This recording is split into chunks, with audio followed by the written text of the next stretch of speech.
The quiet bloom of love. Love is beautiful, if the person is right. The banquet hall glowed under chandeliers, the air thick with the scent of jasmine and the hum of celebration. Aria sat on the ornate bridal stage, her crimson lehenga glittering with gold embroidery, her hands clasped tightly in her lap. Her veil, studded with tiny pearls, framed her face, hiding the nervous flutter in her chest. At 23, she was a bride, married to Ethon, a man she had met only a handful of times before their engagement. The marriage was arranged, a decision born of her parents' trust in Ethon's family and his reputation as a kind, successful man. But for Aria, the weight of the moment was overwhelming. Shyness had always defined her. She was the girl who spoke softly, avoided eye contact, and preferred the quiet of her room to the bustle of social gatherings. Books were her refuge, their pages a safe haven where she could be herself without fear of judgment. The idea of marriage, of sharing her life, her space, her body with a stranger, felt like stepping into a storm with no umbrella. Yet, here she was, bound to Ethon, a man whose warm brown eyes and gentle smile did little to ease her racing heart. Ethon sat beside her, his posture relaxed but attentive. He sensed her discomfort, the way her fingers fidgeted with the edge of her dupatta. "You holding up okay?" he asked quietly, his voice a soft anchor amidst the chaos of the wedding. Aria nodded, her lips pressed into a thin line. Words felt trapped in her throat, tangled in her shyness.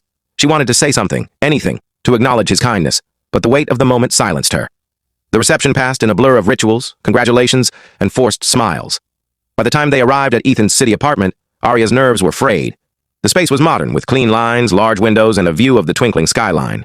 It was beautiful, but it felt foreign, like stepping into someone else's life. Ethon set her suitcase by the couch and loosened his tie.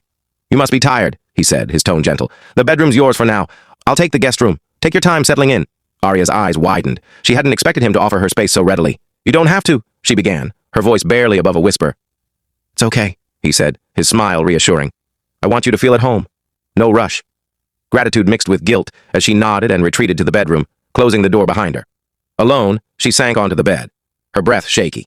The room was spacious, with soft beige walls and a bookshelf that caught her eye.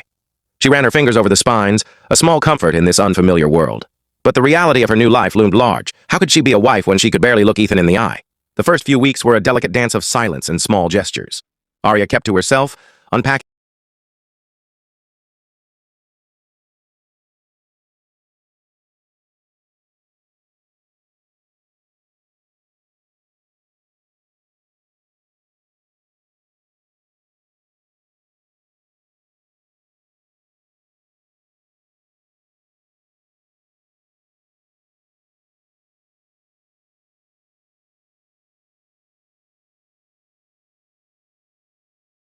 For complete story, follow the given link below